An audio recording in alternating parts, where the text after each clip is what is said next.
know, I was at a point in time officially the road manager for Kwame. That was the time when WeAreGhG was also kickstarted. My mom was a recording artist. She was actually one of the first musicians to be produced personally by Despite. If you have been in something for over 5 years and you're not seeing growth, you are doing something wrong. You know, check what it is you are doing wrong. It could be the product you are selling is not good. It could be the place you are selling it is not good. It could be your promotional plan is not good, or your price is terrible.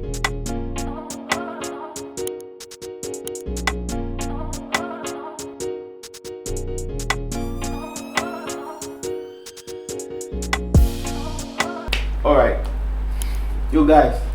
So you're welcome to another session of the MEdu podcast, music education. We bring you nothing but the best of knowledge in music business, and we bring the best people, the people who have experienced the industry in so many ways that you might not know them. Honestly, I know you might not know them, but they are behind the scenes doing incredible things. And one of these people is my brother from another mother, a friend, a colleague. There are so many words to describe him. Perry Perez. Bro. That's a word. Minia. That's a thank you. Thank you. It's been a long time coming. It has been a long time coming. It's been a while. And I want to say thank you for honoring my call. Oh, thank you for appreciating my work. And just to make it clear out there, Perry Perez is one of the founding fathers of WeAreGhG. He's been with us from grounds till now. They've been supporting us behind the scenes, though they don't show faces. They don't let people say, "Oh, I'm doing this for WeAreGhG," but there's a lot that they've done. And I want to say thank you, bro. Oh, Charlie. Thank you, all bro. For the culture, for the brotherhood, bro. I know a lot about you. Yeah. So I would leave you to give them a little biography about yourself before we move on. Okay. I'm Perry, as you already mentioned. Everybody calls me Perry. My journey in the entertainment or media space started when I was about 6 years old. My mom was a recording artist. She was actually one of the first musicians to be produced personally by Despite. Wow. In Kumasi, yeah. She released her first album in '93, her second album in '96. Wow. At the time, gospel of course. At the time, I think my mom was rolling with the Hannah Mafos, Elder Mrekus, you know, that era. Helena Rebels, that era. So I was thrown into that space. My big sister was the backing vocalist of my mom, and I used to play drums when I was about 8. And what happened was that it was fun for them to go to a program, and then the small boy and I'm into drums, then people would throw money on me. So I got to experience, go to studio when Despite's second studio, his first studio in Accra, even I should say. When we recorded my mom's second album in '96, we came to sleep in what is now Best Point, former Peace FM. Former Peace FM. Yes, that was where the Despite studio was in '96. It was an uncompleted building. I remember when we came there, we slept in one room, and then they took my mom and my sister to the other rooms, and the big boys came to play. But I was around, so I've always had the passion. I've always had the interest in entertainment, in media. Even if I don't have the interest, it's sort of been around me. Exactly. My aunties are musicians. Ife Grace is practically like a cousin of mine. Prepara is a junior from school. So it's Okyeame, Kwame, them are all like more or less family members. So I grew up, and in 2013 I officially started working in the production house. But I started in movies. Okay. I started in movies and TV production. So I produced U-Tour for Metro TV for a couple of years, and then it went to City TV. Then I moved on to doing other documentaries. The day Accra got flooded, June 3rd was actually one of my first live productions. They did a mayor's conference, and we were tasked to do a documentary about the whole thing. So it was actually like a government contract. That was actually what opened my eyes to a lot of things. Afterwards, then I branched into music management. I've been part of I've worked with Nana McBrown, Kwabna, James Gardner. Almost everybody. I at a point in time, officially the road manager for Kwame. That was the time when WeAreGhG was also kickstarting. So we put things together and then we try to do one or two things. So all in all, I've just been everywhere in this space. You know, mainly I've not been a camera person. I've always been behind the cameras. So production, brand management, artist management, road management, event booking. That's where I master. And then I leave the handsome people like yourself to do the camera stuff and the performance and all those things. So that's basically the little bit I've been contributing to the industry small. You know, I've known you for a very long time. I wouldn't say quite a while, but this history is new to me. with the family background, the biography is fresh, and it's cool because it's like you were born into the space. Exactly. And you grew up in the space. Was it difficult deciding to actually be part of it? It wasn't difficult actually, because the truth of the matter is that I've never wanted to be part of the industry. You know, I studied at WeAreGhG, and because I was in it for so long, I saw the bad side. I saw the hard work. I didn't experience media from TV. I experienced it from home. You know, so a lot of people will see celebrities and they will want to be like Black Sherif or Sarkodie because they see them on stage. So then that drives them to go through the hard work. I didn't see that glamour. Majority of the times, in actual sense, majority of the times I didn't even get to watch performances, because when we go and my mom is singing on stage, I'm backstage. You know, when we go and then people are doing this, I am backstage somewhere carrying. So I get to see the carrying of the load, the hours and hours of rehearsal, the planning, the this one, the disappointment, my mom coming home and the Okyeame. I got to see that side. So I grew up thinking media work is not that exciting. It's just like normal work. I would rather go and chase something that's sikabeba, you know, farming, business, this one.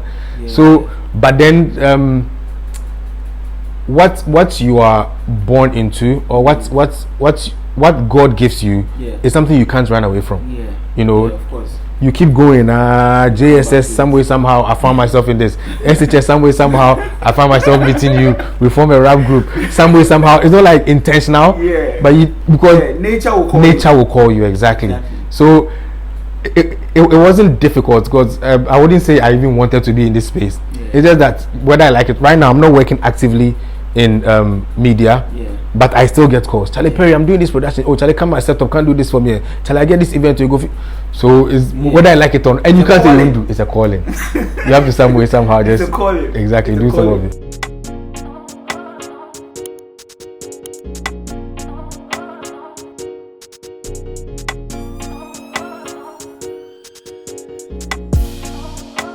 Today, I would like us to dive into where I believe you have a strong foundation when it comes to the branding, the bookings, you know. So my first question, I meet artists almost every single day. We meet new artists, and the way they start, look at the way they start. In your point of view, from your experience, how do you think an artist should start when it comes to branding?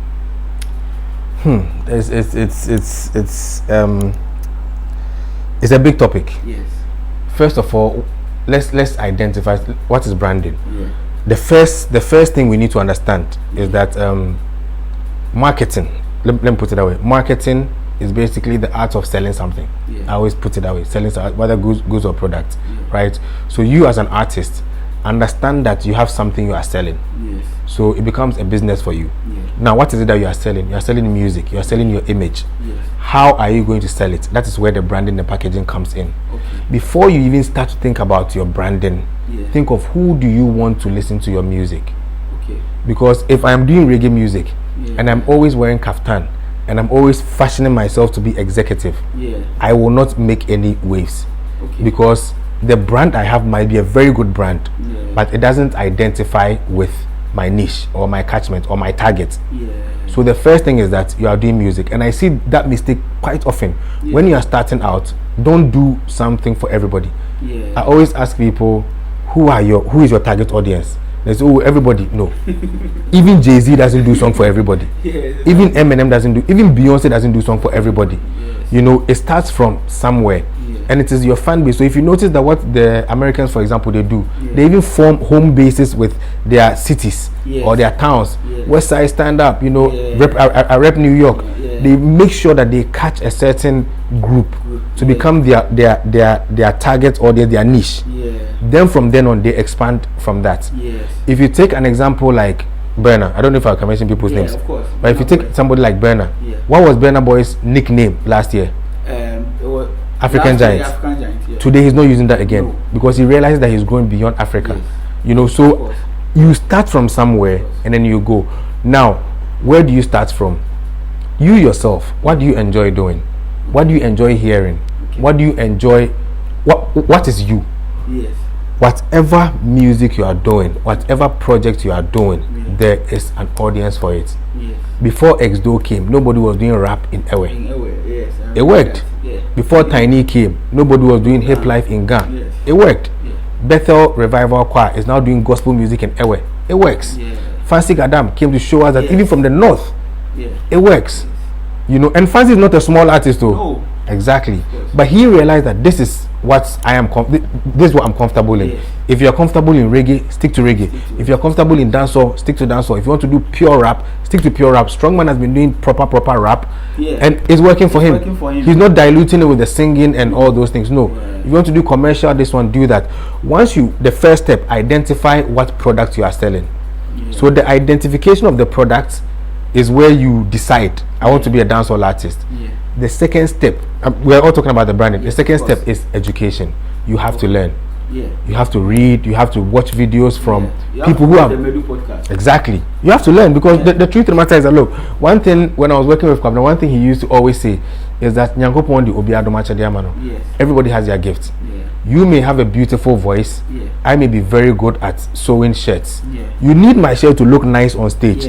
You know, somebody's also very brilliant at writing proposals. Somebody's brilliant at sound engineering. You need everybody's gifts. It's the same way there are people who are good at marketing. There are people who are good at brand management. When you go to the more developed worlds, people don't even handle their own social media. Of course. Yet you don't even get to decide what to post to. You don't even have password to your own account. You don't even have you know, password. yes, because it is somebody's job. They are trained to do it. So get somebody.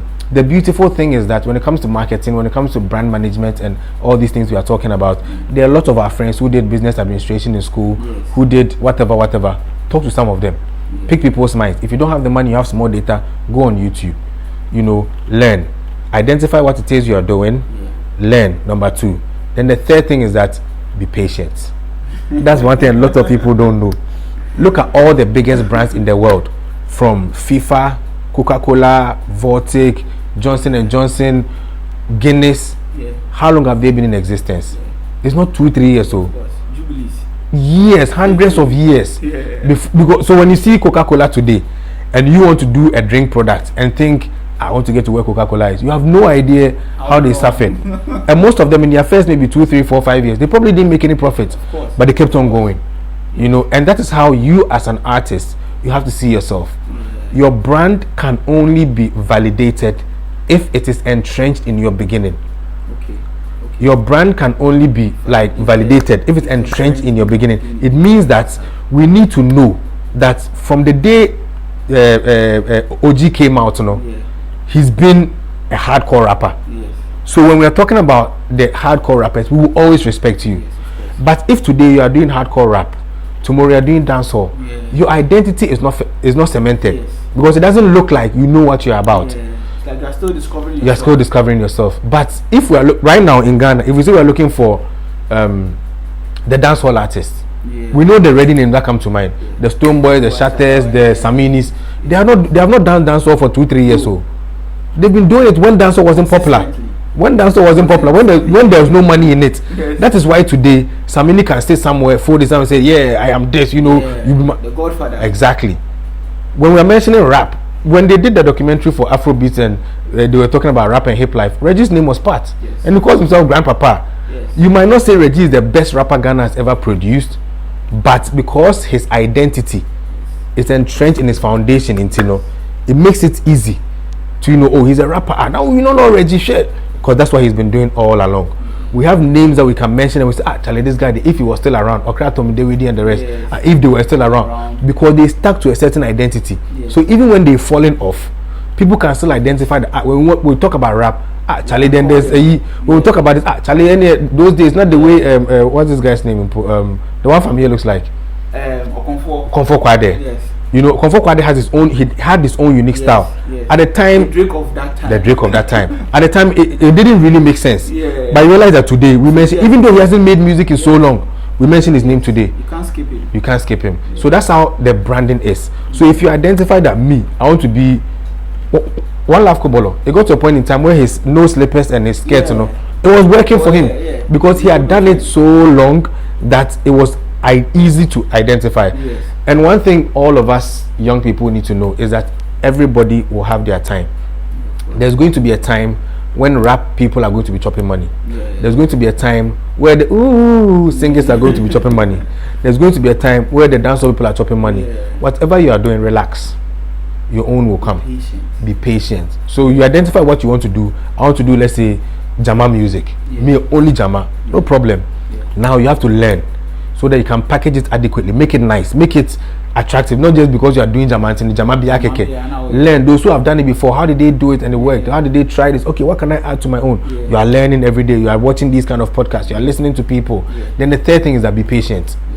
It's not easy, it's not cheap, but be patient. That is how you begin by, let's say, identifying your brand or working to set up what your brand could be.